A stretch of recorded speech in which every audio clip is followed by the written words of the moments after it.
इन सभी जानवरों को देखिए और बताइए कि इन सभी में क्या समानता है। आप कहेंगे कि इनके शरीर पर बहुत ज़्यादा बाल हैं। बिल्कुल ठीक। ये एक समानता है कि इन सभी के शरीर पर बहुत ज़्यादा बाल हैं। लेकिन एक और ख़ास बात है जो इन सभी को एक समान बनाती है, वो है इनके ठंडे महीनों में स्वयं को गर्म रखने की एक प्राकृतिक व्यवस्था। ये सभी जीव ऐसी ठंडी जगहों में भी रह सकते हैं जहाँ पर हम इंसान नहीं रह सकते। इन जीवों के जो बाल होते हैं ना, वो ही इन्हें गर्म रखने में मदद करते हैं। और जब इंसानों ने देखा कि भाई ये जो सभी जानवर हैं ये अपने आप को किस तरह से प्राकृतिक रूप से गर्म रख पाते हैं, तो उन्हें इसमें एक मौका दिखाई दिया और उन्होंने सोचा कि क्यों ना हम भी इसी तरीके का इस्तेमाल करें और अपने आप को गर्म रख सकें। तो हम इस वीडियो में इसी बारे में बात करेंगे कि ये जो जीव है ये अपने आप को ठंड के महीनों में ठंडे स्थानों में गर्म किस प्रकार से रख पाते हैं और इंसानों ने जब इसे देखा तो इसका अपने आप को गर्म रखने में किस प्रकार से इस्तेमाल किया। तो चलिए वीडियो की शुरुआत करते हैं। ये जो आपको भेड़ें दिखाई दे रहे हैं, इनका शरीर घने बालों से ढका होता है और ये जो बाल है ना, यही एक ऊष्मारोधी यानी कि इंसुलेटर की तरह काम करते हैं।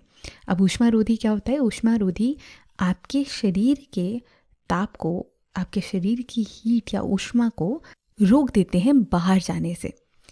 तो ये जो बाल हैं इन भेड़ों के शरीर पर, ये इनके शरीर की जो ऊष्मा है उसे बाहर नहीं जाने देते और इस तरह से इनके शरीर को गर्म रखने में मदद करते हैं।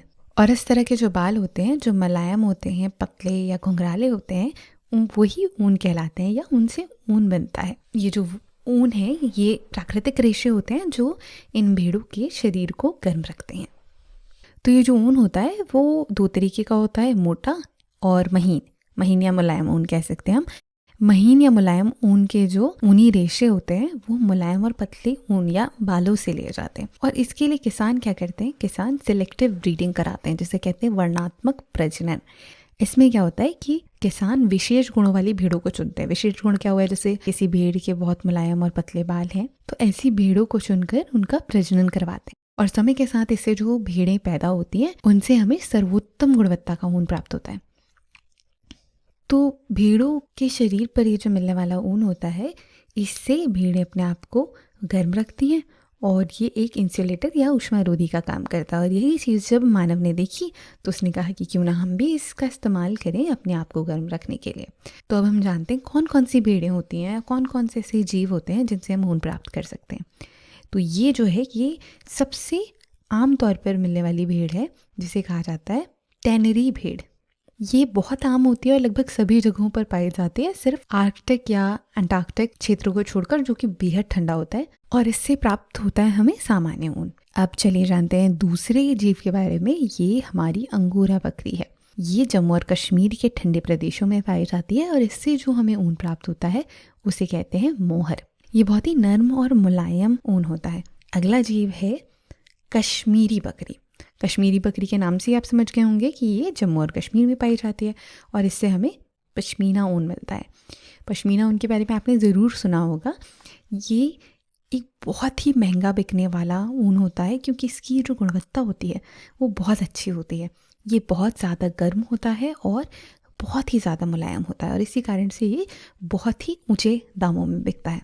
अब ये तो हो गई कुछ भेड़ और बकरियां, लेकिन भेड़ और बकरियों के अलावा भी कुछ ऐसे जीव हैं जिनसे हमें ऊन प्राप्त होता है और इन जीवों के बारे में भी हम जान लेते हैं। तो ये जो आपको महाशय दिख रहे हैं ये है एक लामा। लामा साउथ अमेरिका यानी कि दक्षिणी अमेरिका में पाया जाने वाला एक पालतू पशु होता है और इससे हमें लामा का ऊन प्राप्त होता है। ये ऊन काफ़ी मुलायम होता है और काफ़ी हल्का होता है। आगे बढ़ते हैं। अगला जीव है एल्पेका। एल्पेका भी साउथ अमेरिका यानी दक्षिणी अमेरिका में पाया जाता है। ये एक पालतू पशु होता है और इससे हमें मिलता है एल्पेका ऊन। ये ऊन भी काफ़ी मुलायम होता है और इसकी गुणवत्ता बहुत अच्छी होती है। इन्हें तो आप जानते ही होंगे, ये है ऊँट, रेगिस्तान में रहने वाला ऊँट। और इनके शरीर से हमें मिलता है ऊँट का ऊन। ये जो ऊन है ये भी काफ़ी पतला होता है और मुलायम होता है।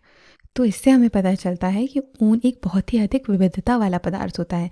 बहुत सारे अलग अलग जानवर हैं, जीव हैं जिनसे हम इसे प्राप्त कर सकते हैं और हर एक जीव का जो ऊन है वो अलग प्रकृति का होता है। तो आज के इस वीडियो में हमने क्या क्या सीखा? हमें भेड़, बकरी, ऊँट, लामा, अल्पेका जैसे जीवों से ऊन प्राप्त होता है। ऊन दो प्रकार का होता है, एक मोटा और दूसरा महीन या मुलायम। इसी प्रकार बहुत ही अच्छा, मुलायम, हल्का और अच्छी गुणवत्ता वाला ऊन प्राप्त करने के लिए किसान वर्णात्मक प्रजनन यानी कि सिलेक्टिव ब्रीडिंग करवाते हैं, जिसमें किसान अच्छे गुणों वाली भेड़ों को लेते हैं और उनका प्रजनन कराते हैं, जिससे कि आगे चलकर जो भेड़ें उत्पन्न हो उनका ऊन उच्च गुणवत्ता का हो। और कुछ खास जीवों के नाम जिनसे हमें ऊन मिलता है वो है अंगोरा बकरी, कश्मीरी बकरी, लामा, अल्पका और ऊँट आदि। आगे आने वाले वीडियो में हम जानेंगे कि इस ऊन का इस्तेमाल करके कपड़ा किस प्रकार से बनाया जाता है, जिससे मानव अपने आप को भी गर्म रख पाते हैं ठंडे मौसम में।